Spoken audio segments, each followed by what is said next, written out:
Hello, ladies and gentlemen. My name is Kurt.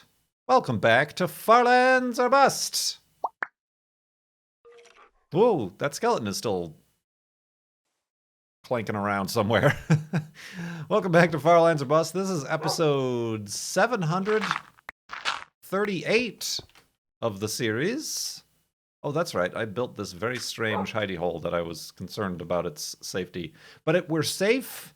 We're over encumbered with sand, and we're ready to continue here, like I said, in episode 738 of the series for your Saturday, grab Wolfie, your Saturday, May 18th, 2019.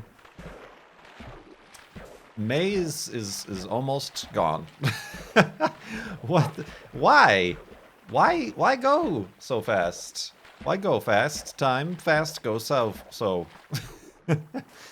Oh man, there's a theory about that. Like when you're a little kid, time seems like it goes so slow, and you can't wait till you grow up, until you graduate high school or whatever.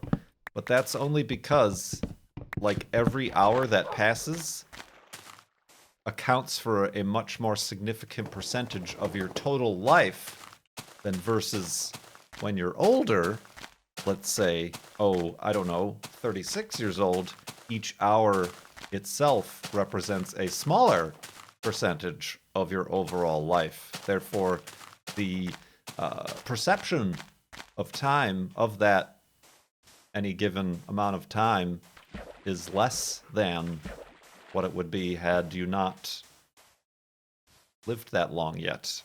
Does that make sense? Are those words together in a sensical manner? Possibly, but that's an interesting theory.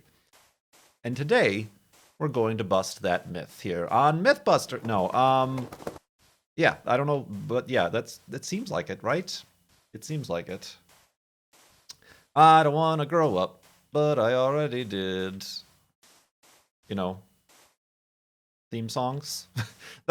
That's what our generation will be is pretty much defined by is advertising theme songs that have been drilled into our brains, and we will take to the grave. But yeah, we're still raising money for direct relief charity over at farlandsorbust.com. Recently passed that $25,000 mark, and currently at Mark, $25,135.94. Thank you to everybody who continues donating. It's very generous. Also giving those questions, giving me things to talk about in these episodes. And just in general, I'm feeling a bit, what's the word? Nostalgic? Not nostalgic, but just regurgitated? Rejuvenated. That's the one. Because like I said, I don't know what I've done or what's going on, but the viewership and the response and the community surrounding Farlands or Bust is like back at like 2013 levels, 2014, 2013 YouTube levels, and I don't know what to attribute to that. I know the series has been featured a few times on some non-English speaking like Instagrams and YouTube channels and things. I don't think I know Cone's theory was that it's because I'm uploading these one-off videos because I'm playing so many different games on stream, that the variety is bringing new viewers. Not necessarily more viewers for each video, but new viewers for each video. I don't know that has anything to do with Farlands or Bust in particular. But yeah, I'm not gonna stare a gift sheep in the face. So I appreciate and hope everybody is enjoying Farlands or Busts. If you're not familiar with the series, we've been doing this for many moons, for 8 years, since 2011. Speaking of sections and percentages of your total life. The series has been going on This is Minecraft Beta 173. We've never updated beyond that because the far lands as a destination in the world don't exist. They removed them, quote unquote, fixed them, but I'd say fixing is not what the far lands are in need of. They're in need of reaching and walking too. And yeah, we're raising money for charity. farlandsorbust.com is where you can do that. That's much appreciated.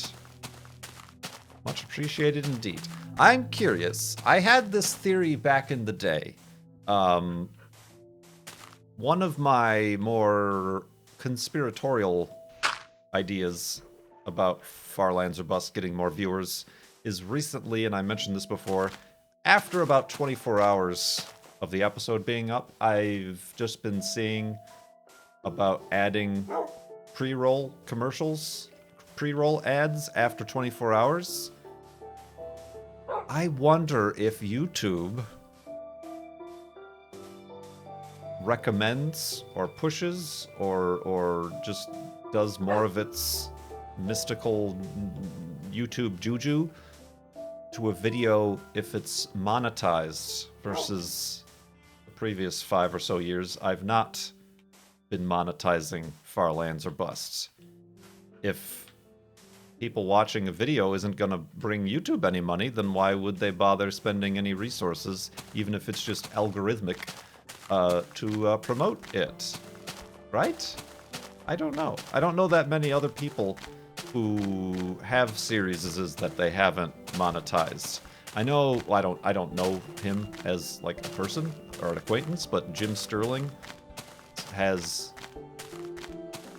his just his one series, just his one primary series. What the heck is it called? You know, his main series is funded by his Patreon, so he has no ads on it. Jimquisition, thank you very much. So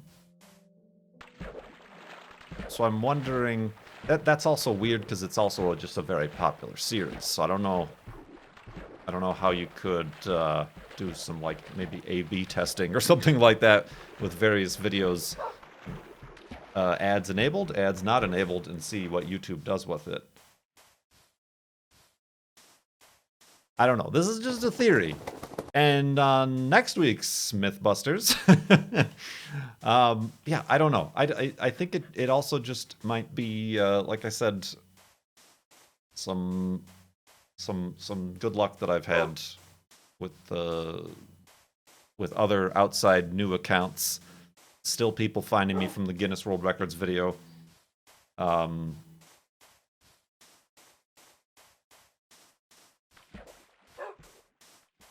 Yeah, we'll see. I don't know, but I'm enjoying it, and I appreciate specifically my patrons being cool with being like, okay, yeah, like after 24 hours, putting an ad on Far Lands or Bust isn't too big of a deal. You know where I've been seeing a lot of ads is on Twitch. It's because they recently made it, even if you have Twitch Prime, that it's not ad-free anymore. However, as a Twitch streamer, I have not seen an increase in ad revenue. So that's, again, to the conspiracy chamber. Oh, sorry, Wolfie. Oh, dang it.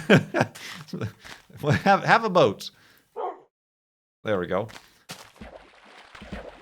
I was watching, because when I've been playing Trials Rising with Justin and Co, Jasky and the whole crazy crew, those crazy cats, and I'm really bad at it. So I was watching his VOD, like just the VOD on my phone, in order to see what the levels looked like beyond the first 5 seconds of gameplay that I could ever reach. And I literally was getting an ad, a 15-second ad, had to be every 5 minutes. Had to be, I was amazed. I got like 3 ads per track. And perhaps this was just a thing on mobile or whatever, but I was shocked and amazed.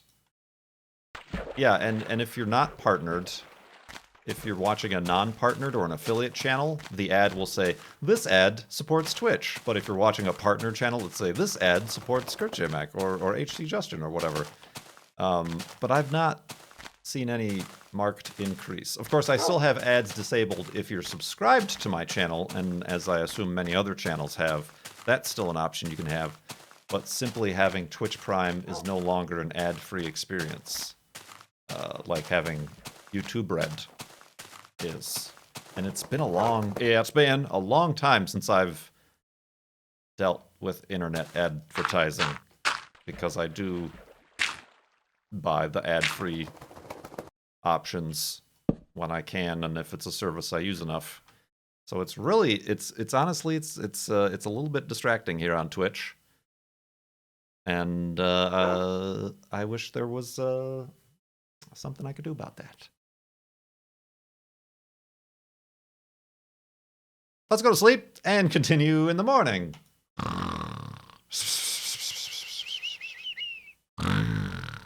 And awakeness. And awakeness indeed. Right, Wolfie? Right. So yeah, I do appreciate, like I said, it's more so than any ad revenue numbers or whatever, just seeing like the viewer numbers on the most recent Farlands or Bust and like the comment numbers, even though I don't read most of the comments, it's like, oh, well, this seems like I'm not just throwing stuff out into the ether. This seems like it's actually being visited upon by some sort of community, and that's very reassuring. And I do appreciate everybody and anybody who subscribes to my Twitch channel, who does my Patreon thing. Is there something I gotta have a little a sit down, a chat, a meeting perhaps with my Patreon folks, because I feel like I've been neglecting them. I mean, in general, that's kind of the point, is the Patreon is to support the content I'm currently producing. But with all these other sources, it feels like I not could be doing more, but could be doing different. So we'll see. Shoot me a message if you're one of my patrons, and we'll chat about it. Anyway, let's chat about these questions we got from donors. Like Doc Gratis, Astroneer, what about this game in particular kept you playing it until you finished it? What did you like about it?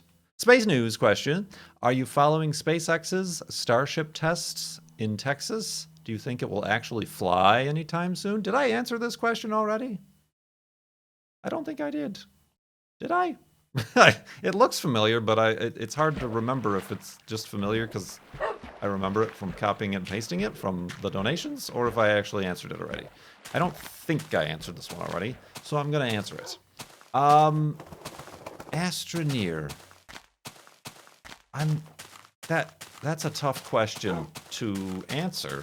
Like, what was it about this game, movie, media, song, album, whatever, kept you interested over another piece? I was playing single player, and I think maybe that helped, because I feel like the multiplayer experience in Astroneer leads to more frustrations than enjoyable moments. It is a well-designed game. It has character. It has heart and character, which I think a game like, comparatively, Space Engineers doesn't have any character. There's no... It doesn't... It feels like a Gary's mod, like just using default assets. And that's what turns me away from games like those.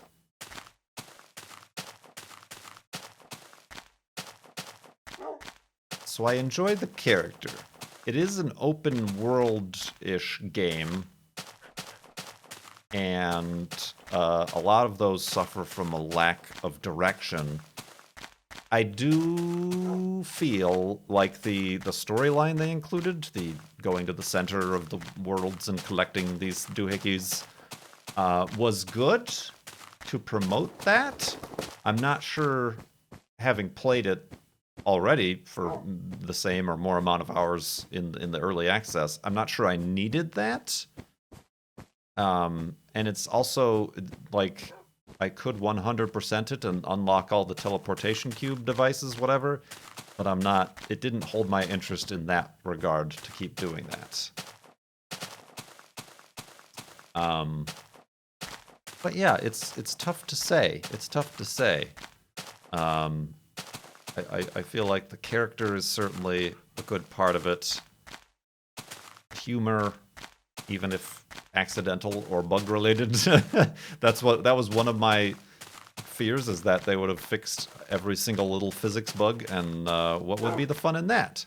Of course, in multiplayer, the bugs are, like I said, annoying and game-breaking, so I'm glad I didn't play it in multiplayer. But, am I going the right way? Yeah, I didn't have my compass. But yeah, that's hard to explain. It's like, why did you enjoy a game like Hellblade so much if you've never really played or enjoyed any other game like that in the past? I don't know. I'm sure I could have a conversation about specifics of what went into it, or this detail, that detail. But yeah, it's hard for me. I don't think I would be a good media critiquer or reviewer, just because I'm just kind of like, I liked it. Why did you like it? Because it's neat. Because I liked it. That's why. On the flip side, No Man's Sky, I think, was just filling a void in all of us. Like, yeah, it was kind of a busy work filling a void. Enjoyable, like browsing through pages and tabs of Craigslist searches are, like browsing through all the spaceships that you could possibly trade for, or gun modifications and upgrades. But not... it tried to have character and heart, but it had no heart. It was heartless. It was more of a stomach, a utilitarian organ than in like something to write poems about. But yeah. Doc Gratis also asked about that Starship test. I haven't been following that. I'm not too interested in the tests. Because they're not going to space. They're not doing anything but testing. When they have an actual rocket that's going to fly to space, you can call me up. You can ring my bell. Take that as it may. Yeah, it also looks bad. Like, doesn't it? It looks like somebody's erector set. It's like, I made something that looks like a rocket, and then I riveted tinfoil to the sides. Woo! Huh? I thought it was just like a model at first. I didn't think they're actually gonna like fly the thing or check out the hopper tests or whatever.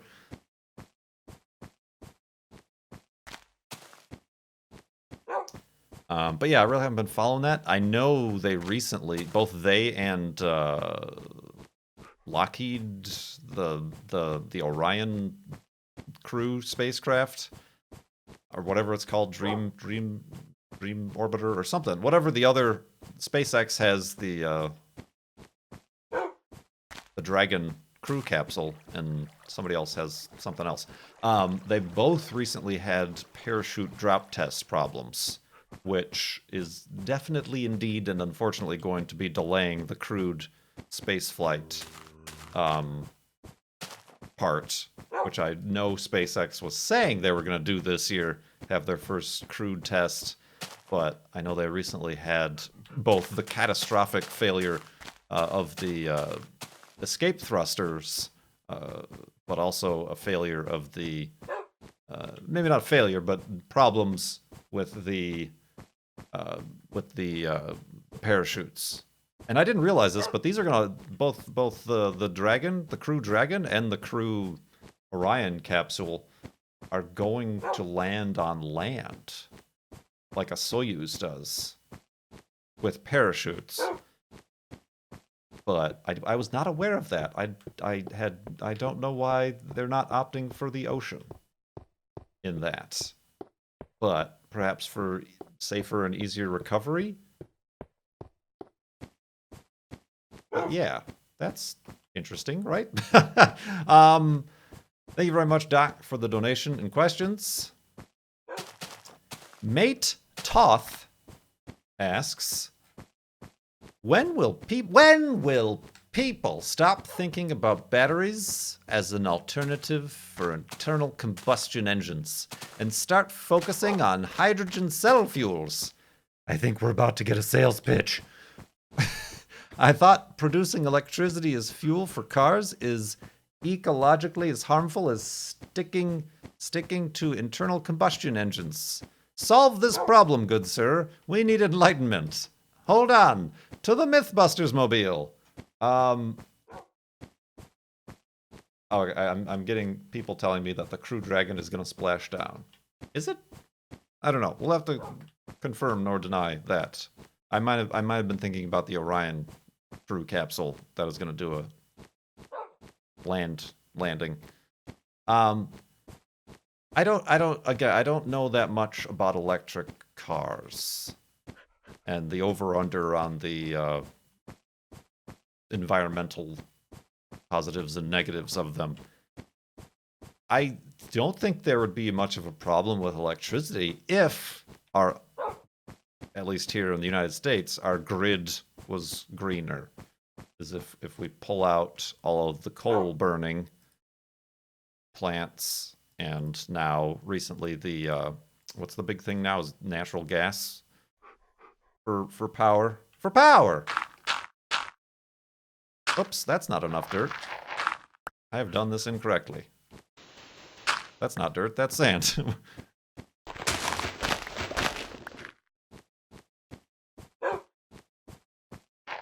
But yeah, like, if you charge your electric vehicle with all solar power or wind power gained electricity, then that's a lot better than burning gases to do so, right? Prove me wrong in the morning.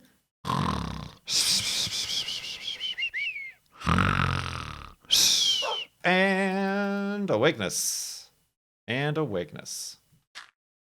Internal combustion is pretty efficient. It's not, though. Isn't it like 20% efficient? Because like 80% is lost to friction and heat as far as like literal energy production. The internal combustion engine on a scale of 0 to 100 is very inefficient. I think the thing about it is it's convenient because you can carry your fuel source in a liquid form, which is the main detractor people always have against electric cars. Is like, well, I gotta wait an hour to fill it up, or, you know. I think right now that's the cultural hurdle. People are so used to filling up their tanks with explosive liquids and being able to drive away in like 3 minutes. Ah! Wolfie! trying to do work here. Don't you dare walk in front of me. So yeah, I'm not sure. Like I said, I don't know enough about electric vehicles to understand. And it's kind of a shame, I feel like, as far as Teslas are concerned, that they're also suddenly bundled in with this autopilot driving fiasco. Like, I feel like that puts a sour taste in my mouth in regards to the technology. But there's competitors, like, isn't Volvo coming out? Didn't Volvo say, like, by a certain year, all their cars are going to be electric? Or at least hybrid electric?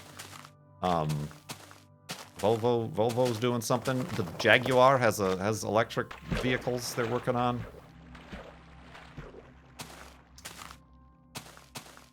Interesting. Interesting. But yeah, I don't know. I don't have ideas for that one. I'm curious. Something, the Hank, or was it John? Hank or John? Hank. It's the younger one, right? He recently had a couple of videos, one of them talking about trash. Talking about, like, the cost efficiency of recycling versus trash. And I always, like, something must have changed. Back when I was in grade school, like, 2nd or 3rd grade, back in the old mid-1990s, early 1990s, I remember being taught or told that, like, oh, the landfills are all filling up by 1998.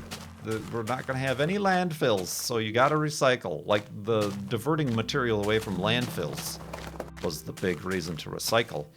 But now that doesn't seem so much anymore. That doesn't seem so much anymore at all. Like, I understand, like, okay, glass never deteriorates. It never biodegrades or degrades. But it essentially is just a rock. It's just it'll eventually, over hundreds of thousands of years, crumble down and turn into sand. Plastics are a problem, obviously. But his argument was that the main reason to recycle is because you've already got a tree that is paper.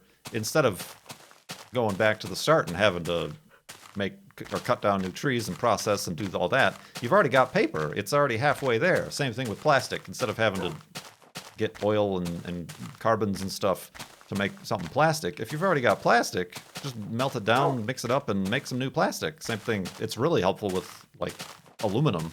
Instead of having to mine aluminum out of rocks and things like that, just take aluminum from trash that's made out of aluminum.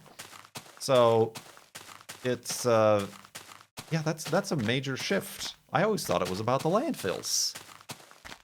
I feel like that's still a problem. Aren't we, like, shipping trash to, like, China and stuff? Like, isn't that a thing that's happening? I need to research these things before I just start talking about them. Like, I guess we're not worried about landfills anymore, are we? Like, even, like, shipping trash around, like, the carbon cost of doing that with trucks and ships and boats and trains and stuff like that, I'm sure is something to consider as well. But I don't know. What was the question?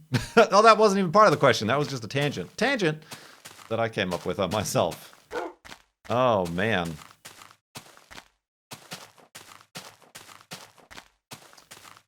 Smooches for Wolfie asks, I don't think that's their name.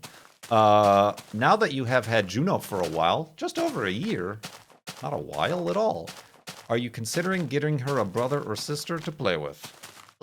She don't like other dogs. I mean, she might, but she's not a dog's dog. So that's not necessarily on my agenda. Whoa! Just popped out of nowhere. The other problem is my house. I would need permission, and I had to twist their arm to get me to allow me to have one dog. But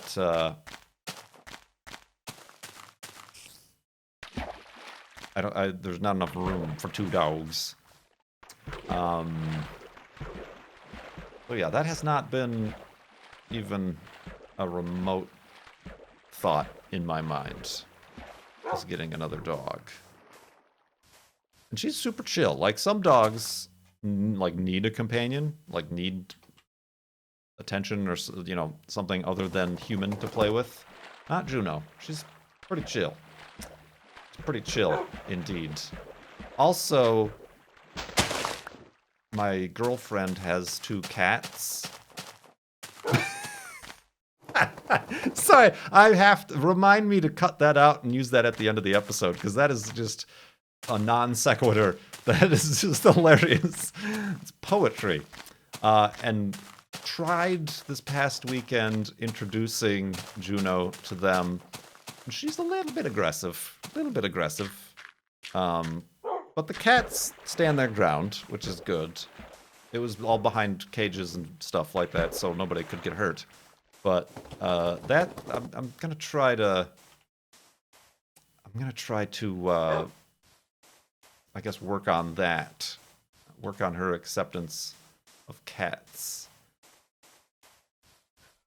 before having to worry about dogs. Like I've gone on a hike or two with Jamie here, who has Ranger, who's a corgi, and they get along as long as we're walking or hiking or moving or doing something. The moment we stop, Juno gets a bit defensive and selfish with attention from humans, and Ranger, as a corgi, is not one to back down. So we got to make sure to keep them kind of chill around each other. And I'm sure, and I don't know if with more time, certainly with more time, I'm assuming Juno would be more comfortable. But yeah, I don't think that's anywhere on my radar. Is Juno's prey drive high? Boy, not really. She doesn't chase squirrels. She's like really interested in them.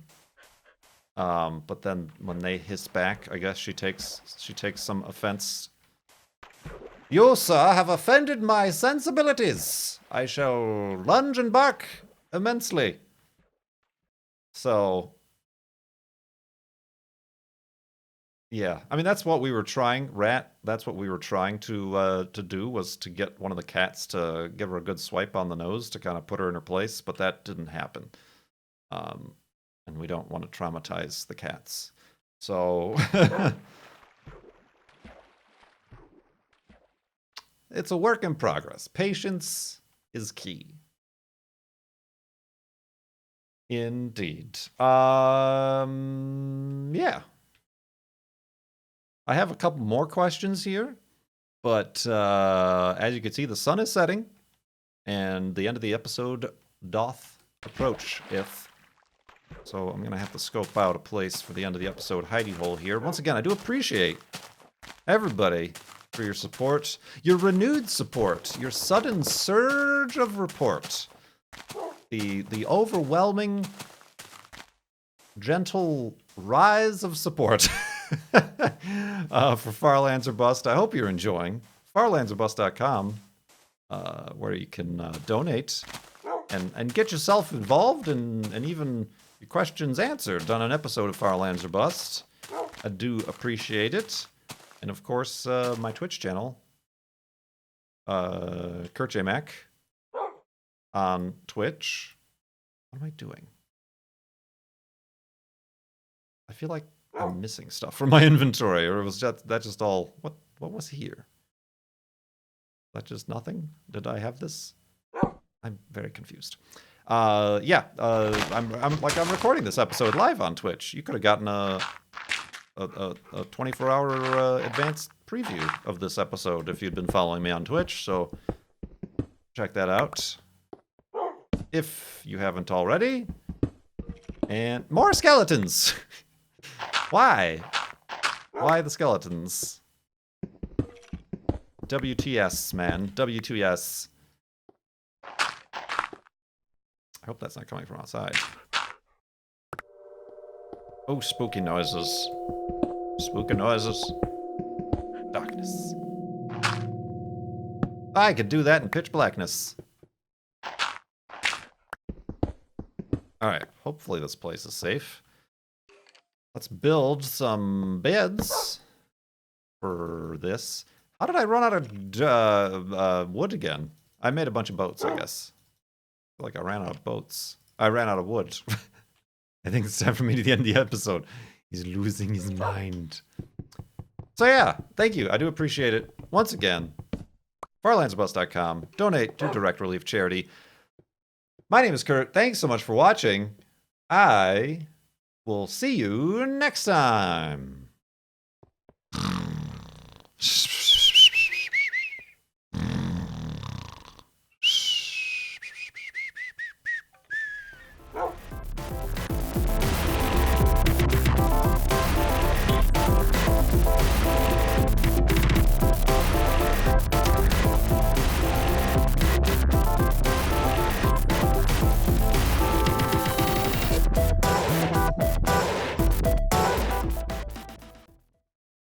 My girlfriend has 2 cats.